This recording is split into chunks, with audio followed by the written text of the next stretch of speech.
बढ़ाया जा रहा है, किसी तरह से बर्दाश्त करने के योग्य नहीं है। किसी तरह से इसको ना न्यायोचित है, ना इसको बर्दाश्त किया जा रहा है। अभी आप सब लोग जानते हैं, माननीय मुख्यमंत्री जी को अवगत कराया गया है कि सरकार और शिक्षा विभाग चाह रही है कि 15 किलोमीटर 5 किलोमीटर के दायरे में शिक्षक रहे ताकि समय से विद्यालय पहुंचे।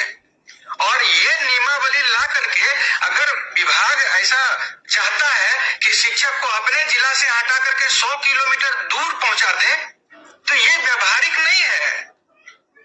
आप एक तरफ स्कूल जहां वहां से 15 किलोमीटर के दायरे में घर होना चाहिए, दूसरी तरफ आप कहते हैं कि आप ऑप्शन दीजिए, परीक्षा पास करने के बाद आप ऑप्शन दीजिए परीक्षा का फॉर्म भरते समय कि आपको 3 जिला कौन है जहां पे आपका हम ट्रांसफर करते हैं। ये जबरन ट्रांसफर का बात नहीं था। माननीय मुख्यमंत्री जी को बताया गया है कि ऐच्छिक स्थानांतरण की सुविधा जो हमारी बहन आज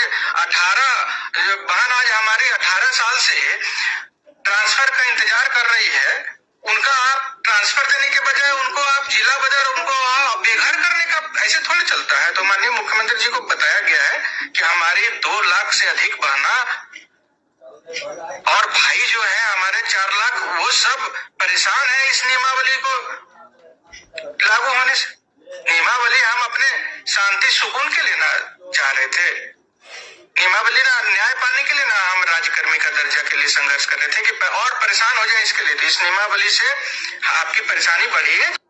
आज 3 तारीख को हम 3 जनवरी को हैं आपके बीच में लाइव, और माननीय उप मुख्यमंत्री जी और माननीय मुख्यमंत्री दोनों तक आपकी जो नियमावली में कमियां रह गई हैं उसको पहुंचा दिया गया है। संशोधन जिन बिंदुओं पर होना उसको स्पष्ट रूप से रेखांकित कर दिया गया है। सबसे पहला बात है कि जो हमारा मांग था इस नियमावली को राज्यकर्मी के दर्जा के साथ जो प्रमुख मांग था वह ऐच्छिक स्थानांतरण, उसमें कोई समझौता नहीं होगा।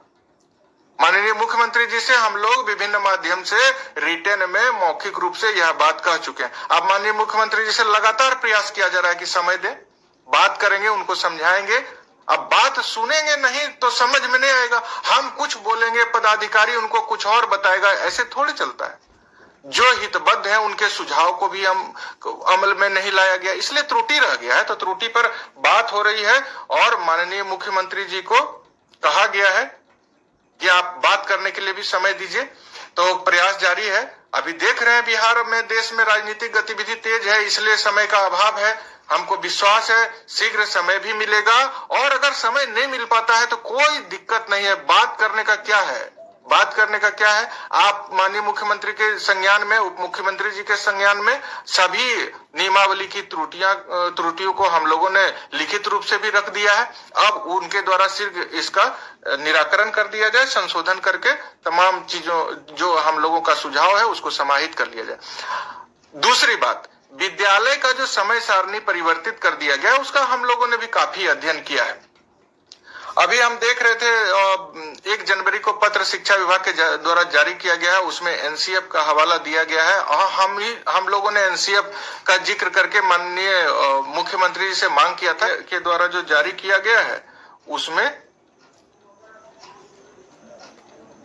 उसको देखा जाए और उसके आधार पर जो है हम लोगों का समय विद्यालय का फिर से सुधार किया जाए। पूरे सब लोग जानते हैं कि जब से शिक्षा का अधिकार अधिनियम लागू हुआ है उसका पालन पूरे देश में किया जा रहा है। 2023 में जब नेशनल कैरिकुलम फ्रेमवर्क का निर्माण किया गया एनसीईआरटी के द्वारा, उसमें तो और स्मूथ कर दिया है। 5.5 घंटा विद्यालय में बच्चों को पढ़ाने का है, सप्ताह में 29 घंटा पढ़ाया जाना है। अब इस पर तो अध्ययन करने का चीज है ना। एक मॉडल टाइम टेबल जो है एनसीएफ के द्वारा पूरे देश के लिए रख दिया गया है और सभी राज्य में उसका पालन भी किया जा रहा है। 6 घंटा 5.5 घंटा प्रत्येक राज्य में सरकारी स्कूल का संचालन किया जा रहा है। बिहार में 8 घंटा का कोई औचित्य नहीं है। शिक्षक को अगर मानसिक रूप से थका दिया जाएगा तो कैसे